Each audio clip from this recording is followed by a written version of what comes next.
Hey guys, it's Jason here from DisneyInfinity.tv, and this is sort of a non-regular show thing. Obviously, we've just had E3 2014 and we've got a ton of information coming out on our next podcast, but this video isn't specifically about E3. It was just inspired by, I guess you could say, and I just wanted this opportunity to get some thoughts out of my head that I've been having for a while, and I thought I'd create a pretty interesting discussion. Something I've been thinking about for quite a while in regards to Disney Infinity, and Mr. John Vignocchi said it, well, didn't say it, he mentioned the very thing that I've been thinking about for a while, so I thought I would create a video because it's sort of a little bit slightly off topic. It's all about Disney's IP and future characters coming to Disney Infinity, specifically in regards to LucasArts. And so I wanted to discuss today adventure games in Disney Infinity, the platform. For those that don't know about or don't know what adventure games are, I'm talking about the point and click classic adventure games in the vein of Monkey Island, Maniac Mansion, Full Throttle, you name it. We'll go through some of them soon, but again, I've been thinking about this for quite a while, and it just seems kind of cool that this year at E3 we got the announcement of the remake of Grim Fandango. So I'm kind of excited to play that because I know it's a huge cult favorite, so I'm really excited about playing that on the PS4. But I guess more importantly is that it shows that Disney are willing to do something with this IP that they now own. And that was always the concern, I guess, for all adventure gamer fans out there, because yes, they acquired LucasArts, but let's face it, we knew that they were going to focus on the Star Wars stuff, and I would just always hope that that other stuff wouldn't get, pushed aside. Monkey Island being my all-time favorite point-and-click adventure game. So I just wanted a brief discussion with some of my thoughts about the topic, and it'd be awesome if any of you guys out there watching this video are an adventure game fan. Let me know in the comments what you think about it, how you feel about it, and hopefully one day we'll see something come of it. So I guess the logical place to start is maybe just to do a brief discussion about what IP Disney actually own in context of adventure games, and maybe a little bit of discussion about what characters we'd like to see, come to the platform. I mean, it'd be, I guess I have to start with my all-time favorite, and that's Monkey Island. Like, give me a Guybrush Threepwood figure and a LeChuck figure, and oh my gosh, dude, that seriously would be right up there with my favorite figures. And they're not even, well, they are effectively, I guess we could officially, they are Disney characters now. Moving on from there, we've got such classics as the Maniac Mansion franchise, and more focused on the Day of the Tentacle, and the obvious ones there. Well, it's not necessarily obvious. There's some really cool characters in Day of the Tentacle, but obviously the tentacles themselves, and possibly some of the main characters that you play in the game. I mean, that's just an amazingly hilarious game, and fingers crossed we get the same treatment that Grim Fandango is getting on Day of the Tentacle for PlayStation. That would be another massive dream come true, because that's, again, probably one of my favorite games of all time, hands down. What else is there? We've got Sam and Max. Obvious choice here for characters. Let's get a Sam figure and a Max figure, okay? Done deal. We've got obviously Grim Fandango, and let's not exclude that. I mean, let's put those main characters as figures as well. I'd be happy to take those. We've got Full Throttle, which is like a biker based adventure game, and again, really cool character design. And in fact, those characters, you could argue, almost look exactly like Infinity as is. So that would be an easy one to do. And oh my gosh, like to be able to bring the Full Throttle motorbikes into the game, just incredible. The point is, there's tons of really cool Lucasfilm properties in this adventure game genre. I mean, I don't want to get into a discussion of, adventure games outside of what Disney potentially have, because I think that's kind of, pointless at this stage. Obviously, it'd be awesome to be able to bring in some of the Space Quest and King's Quest type stuff, but, we've got to be somewhat based in reality here. So I could definitely see if Disney are willing to let someone work with the Grim Fandango franchise, I can't see why they wouldn't be willing to. We're not talking upfront major release here. We're not going to see Disney Infinity Lucasfilm necessarily, but I could see them maybe slipping, some figures in on the tail end. I think where the discussion and the possibility really comes in is that what those characters can bring to the platform.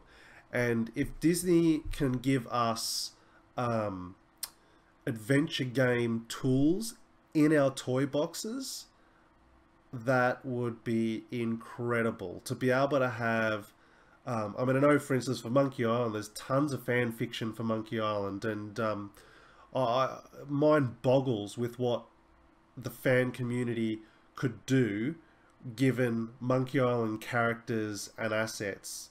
I would just love to play Monkey Island games that the fans have created. Just a couple ideas off the top of my head when you sort of break it down to its core. Some of the things that we probably require in the toy box would be things like, we'd obviously need some form of inventory system that could be applied to certain characters. Obviously, the text story side of things would have to be greatly enhanced because obviously adventure games are so ingrained in story and puzzle. The puzzle stuff we can already do, presumably. Well, we know we can do puzzle stuff. So we need story, we need an inventory system. The other thing I could think of, and again, at the time of making this video, we're unclear of what the specifics of all the new toy box assets are, but one thing I could see that we would definitely need is some form of camera, some form of fixed camera that has a cone of vision, so to speak, that you can link to other cameras, so that when figures exit that cone of view, or the camera's point of view, it can automatically switch to another camera. This would allow you to build like sets. We know interiors are coming to Infinity 2.0. This would allow you to build a set effectively for a story piece, and have sets sort of lined up in your toy box, so that, again, as characters, perhaps exit a door or something that you've created in your building, it auto jumps to the next scene. So you can build 5 or 6 scenes in your fan created adventure game. It'd be nice to have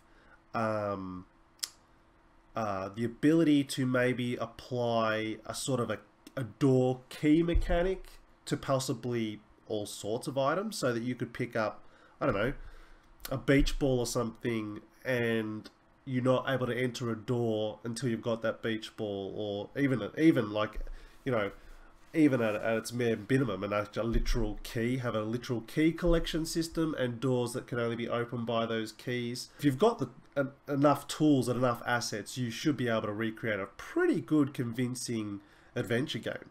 Particularly if you focus on the fact that it's primarily about story, and the graphics really shouldn't matter. I mean, obviously Monkey Island 1 and Monkey Island 2, it's obviously 8-bit style pixel art, as we now call it, and looks beautiful. But the point is, it's not next-gen graphics, but the story is still incredible.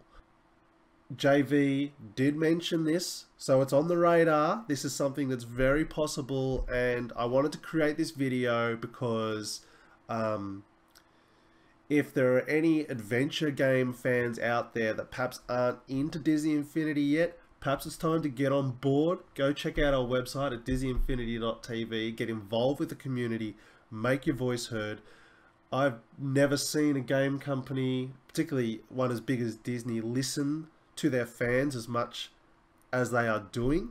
And so if we make a big enough noise about it, then hopefully they'll hear it, and it's something that we can make happen. I don't know how Mr. Tim Schafer would feel about that, But I mean, JV specifically mentioned like the idea of having an actual playset that could be either a spiritual successor or true successor to a Grim Fandango. I mean, that would be Oh wow! But like, it was funny because when we were having all those discussions with Tim and Adam and those guys, I mean, I kept on saying aside like, dude, we should do a proper sequel to Grim Fandango as a playset for Infinity. And he's like, yeah, okay, kid. Hey, let's get through this deal first, and then maybe we can talk about what.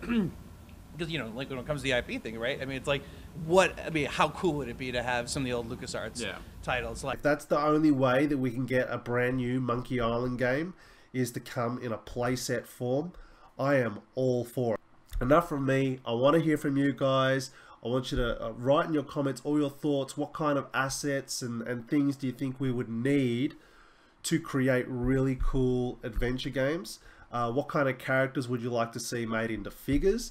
And I will definitely take the time to collate all your ideas and thoughts, put them into some form of document, and give it a home in somewhere on our website, so that you know, if any Disney employees tend to cross our site, they've got a head start. So tons of E3 news to talk about on the next Inside Infinity podcast. If you haven't listened to it before, please check it out. You can find us on iTunes and subscribe there for free, or head over to disneyinfinity.tv to watch it live every Monday at 8 p.m. Mountain Time, Tuesday 12 noon Australian Time, and we look forward to talking to you more about E3 then. See you guys.